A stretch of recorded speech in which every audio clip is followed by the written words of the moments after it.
All right, so our next step is to to assemble our head. This is where we're going to install our valves, because it's going to be easier to put our valves in now than to kind of do it while it's on the engine. So we have two holes where our valves go in, and then two sized valves.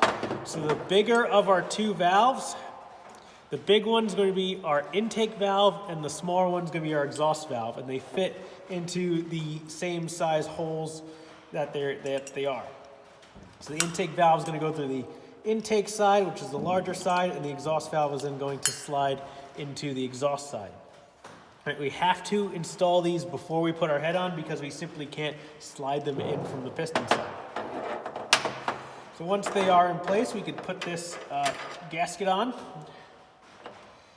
Just going to fit over like that, and then we can put our top plate on as well. So these are going to be these small black 3/8 screws. They're not screws, but bolts. We can just spin these on.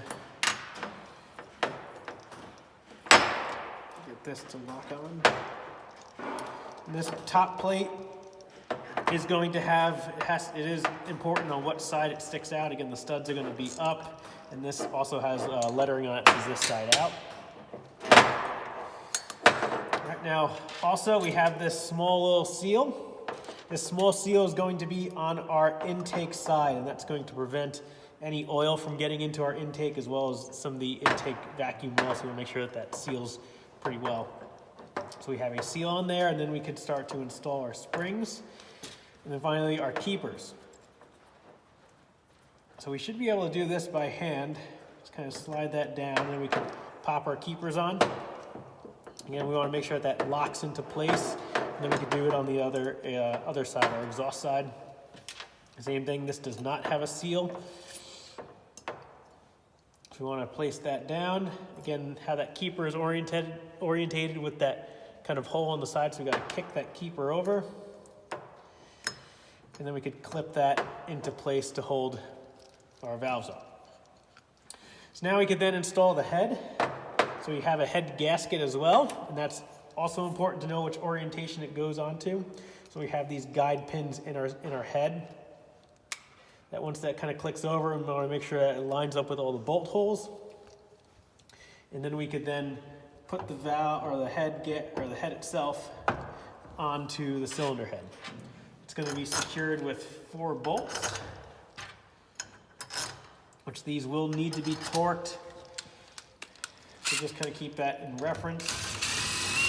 I'll just kind of use the impact gun to speed this up a bit. And then I can kind of finish this off, at least snug them up with ratchet, and then do the last step of torquing them. So you want to go in a kind of a cross pattern so we don't overload one side and kind of skew that head gasket.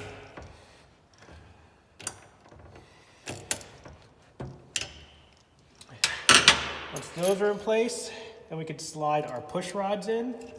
And our push rods should sit into the little, basically, ball of our tappets. You can put these little tops on, which are going to ride against our rocker arms. So we should have 2 sets of rocker arms.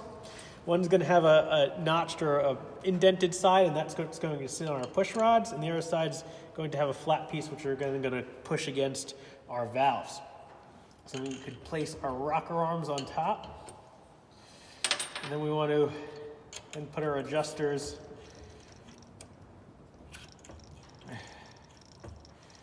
over here. We will need to set these, and I'll kind of go through gapping, setting the valve clearances with you guys.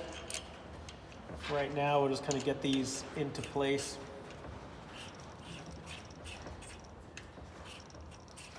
And setting the valve clearances will be one of the final steps.